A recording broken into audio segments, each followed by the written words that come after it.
যখনই এই মনস্টার চিল্লাতে থাকে লোকজনকে অনেক সাবধান থাকতে হয়, কারণ একটু আওয়াজ হলেই তাকে মৃত্যুর মুখে নিয়ে যেতে পারে। তবে এইবার ওই মনস্টার নিজে একটা জালে ফেসে গেছে। যখন মানুষ জাতি এলিয়েনের জন্য শেষ হয়ে যাচ্ছে তখন দুইটা সায়েন্টিস্ট নিজের মাথা খাটিয়ে একটি ফাঁদ তৈরি করে ফেললেন। ওনারা একটা শিপিং কন্টেনার খোলা মাঠে রেখেছে এবং তারা দুই পাশে লুকিয়ে পড়েছে। তাদের শুধু রিমোটটি টিপে এই কন্টেনারের উপরে থাকা একটি স্পিকার চালু করার কথা ছিল, যেটা দিয়ে আওয়াজ বের হলে মনস্টার আকর্ষিত হয়ে যায় এবং সেটি কন্টেনারের ভিতরে ঢুকে গেলেই আবার রিমোট দিয়ে গেট বন্ধ করার কথা এবং মনস্টারটি। তবে এবার যেই কন্টেনারের ভিতরে মনস্টারটা ঢুকে যায় রিমোটটা কাজ করা বন্ধ করে দেয়। আসলে লোকটি ব্যাটারি বদলাতে ভুলে গিয়েছে। দুইজনে অনেক ঘাবড়ে গেছে। এদিকে যে মনস্টারটা কন্টেনারের ভিতর থেকে বের হয়ে আসতে লাগলো সে আবার তাড়াতাড়ি করে রিমোটের ব্যাটারি বদলাতে লাগলো। তবে যেই রিমোটের কভার বন্ধ করার হালকা একটু আওয়াজ হয় মনস্টারটা শুনে ফেলে এবং সরাসরি ওই মানুষটার দিকে আসতে লাগলো।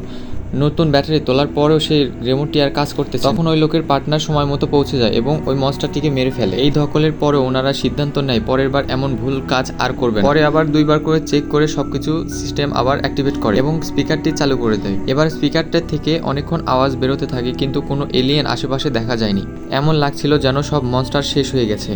তারপর তারা মুহূর্তটাকে সেলিব্রেট করার চেষ্টা করে, কিন্তু তখনই পুরো জমিন কাঁপতে থাকে এবং তারা সামনের দিকে তাকিয়ে দেখে অগণিত মনস্টার তাদের দিকে এগিয়ে আসতেছে।